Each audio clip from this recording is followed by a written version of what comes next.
How to send message with love heart effect on iPhone.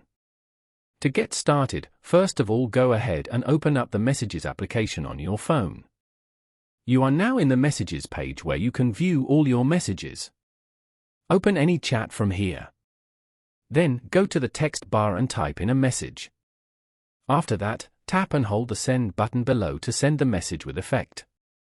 Then, tap on the screen section at the top. Over here, swipe to view and try out the different screen effects available. Select any effect from here. For example, Send with Love.